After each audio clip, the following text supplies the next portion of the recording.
No momento que decidi escrever o roteiro desse vídeo, descobri que mais 1.179 vidas brasileiras foram perdidas por conta do novo coronavírus. Mortes ignoradas por parecerem números em um gráfico, e não histórias, sentimentos e sensações tentando realizar seus sonhos mais profundos. E para relembrar um pouco o milagre que é a vida humana, eu gostaria de lembrar uma fala do Dr. Manhattan em Watchmen. Na cena em questão, ele está em uma discussão com a Espectral. Ela pede ajuda dele para que ele interceda pela humanidade. Manhattan argumenta que não vê necessidade e que existe uma supervalorização da vida humana, que ela não deve ser tratada como uma condição especial no universo. Espectral começa a refletir sobre sua própria história, chegando a um momento de virada em que ela consegue convencer o Manhattan do contrário.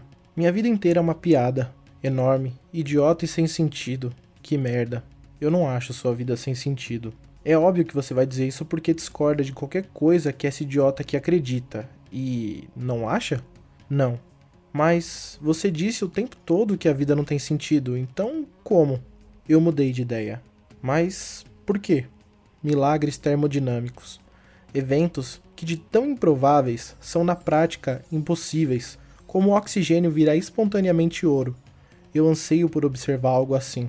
E, no entanto, em cada casal humano, milhões de espermatozoides avançam rumo a um só óvulo. Multiplique as possibilidades por incontáveis gerações. Junte a chance de seus ancestrais estarem vivos, de se encontrarem, de conceberem esse preciso filho, essa exata filha.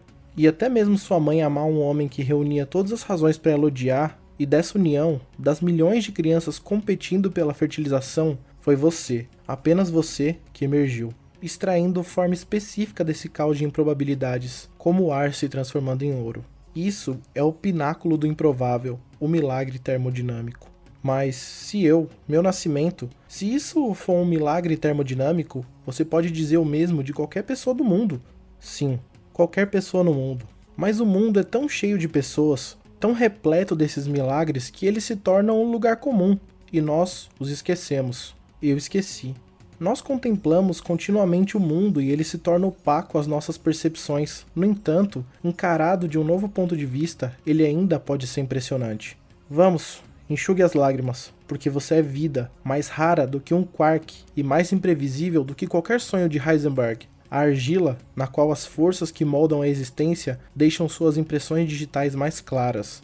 Enxugue as lágrimas e vamos para casa. E no quadro seguinte, que inclusive encerra a edição, temos um quadro em que mostra uma citação do Carl Jung do livro Lembranças, Sonhos e Reflexões, em que diz o seguinte: ao que nos compete discernir, o único propósito da existência humana é lançar uma luz nas trevas do mero ser. Essa citação e reflexão me lembra imediatamente o início da história Força da Vida do Will Eisner, em que ela abre com a seguinte frase: vai saber, porque todas as criaturas da Terra lutam tanto para viver, porque elas andam apressadas, fogem do perigo e continuam a obedecer um ciclo natural de existência, aparentemente em resposta a uma força da vida. Então a questão é por quê? Para quê? Pergunte aos insetos, talvez eles saibam. Eisner questiona o sentido da vida, o motivo de lutarmos diariamente pela sobrevivência que parece não fazer sentido. Jung já fala que o propósito dessa existência é lançar uma luz sob as trevas do mero ser.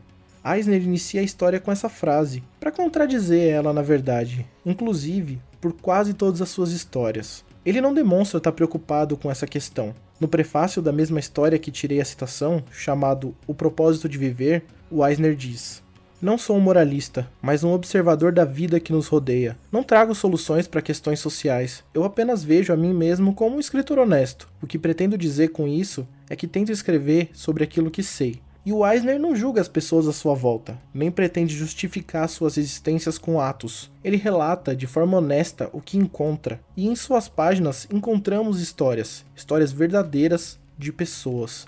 Na talvez sua mais famosa graphic novel chamada Um Contrato com Deus, Eisner diz que as 4 partes que constituem todo o quadrinho são em parte biográficas e em parte pessoas que ele conheceu. O personagem da história título perdeu a única filha ainda jovem para uma doença, assim como o próprio Will Eisner. E desse sentimento de injustiça praticada de Deus contra ele, nasceu literalmente uma história em que um homem cria um contrato com Deus e pretende manter os termos até o fim da vida, desde que Deus faça o mesmo por ele. Eisner cita inclusive que essas perdas e revoltas não são exclusivas dele, mas pessoas perdem outras e sofrem grandes tragédias de forma injusta na vida. Quando ele relata a si, não é somente a si próprio, mas histórias verdadeiras de cada família que perdeu uma pessoa importante e cada pessoa que teve sua história interrompida abruptamente.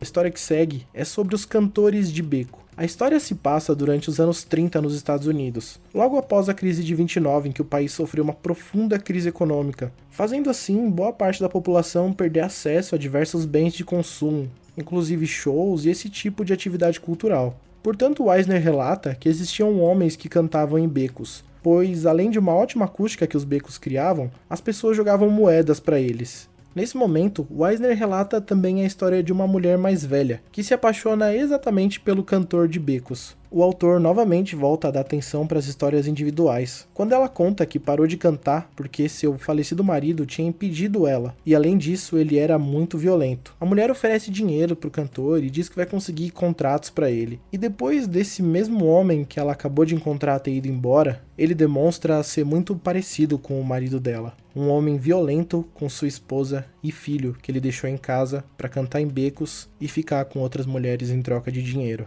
A história seguinte é sobre o zelador, história em que fica mais claro ainda como Eisner criava histórias sem olhar o moralismo. Vou falar pouco dessa história porque o conflito que ela gera na cabeça do leitor é grande e qualquer informação pode atrapalhar seu próprio julgamento. O autor relata a humanidade em suas histórias, sem anjos, demônios ou heróis. E a história final de Um Contrato com Deus vai falar sobre experiências de juventude do autor, que eram comuns, segundo ele, a jovens da época. Primeiras experiências sexuais, viagens e um falso moralismo que destruiu famílias e vidas naquela época. Will Eisner não construiu só Um Contrato com Deus e A Força da Vida relatando histórias e lugares. Ele, em toda sua obra praticamente, relatou a pessoa comum e o lugar comum. A impressão que passa é que o autor compreendeu a relevância de nossas vidas, de nossos próprios universos. A vida de cada ser humano, segundo o próprio Manhattan, é um milagre, e a partir desse milagre existe um protagonismo, sonhos e histórias surgem de formas impressionantes. Eisner em sua obra pratica um exercício de empatia poderoso. Acompanhamos histórias de pessoas diferentes, porém comuns, que merecem ter suas vidas consideradas tão valiosas quanto elas realmente são, tão valiosas como o milagre que são. Infelizmente, números destroem histórias, não só no aspecto mais infeliz que é a perda de alguém, mas também no esquecimento de seus nomes, histórias e sonhos. Exatamente por isso que projetos como o site Inumeráveis é tão importante nesse momento. No site são informados nomes e informações de vítimas do novo coronavírus no Brasil. Lá é possível saber de pessoas que tenham histórias que inspiraram outras e escreveram sobre como foram guerreiras, inteligentes, engraçadas e importantes na vida de todo mundo. Em reportagem, o artista Edson Pavone disse: "Todo dia você acorda e quer saber o número do dia, o número de mortos daquele dia. Tem uma estatística, uma ciência que é importante, mas são pessoas que morreram, tinham uma história e eram amadas."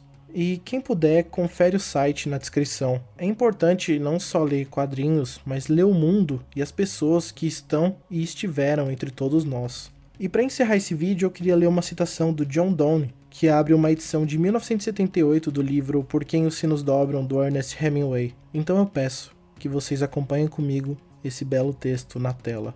Nenhum homem é uma ilha isolada. Cada homem é uma partícula do continente, uma parte da Terra. Se um torrão é arrastado para o mar, a Europa fica diminuída, como se fosse um promontório, como se fosse o solar de teus amigos ou o teu próprio. A morte de qualquer homem me diminui, porque sou parte do gênero humano. E por isso, não perguntes por quem os sinos dobram, eles dobram por ti. Meu nome é John Holland, e se você quiser acompanhar outros vídeos como esse, dá uma olhada no canal. Muito obrigado.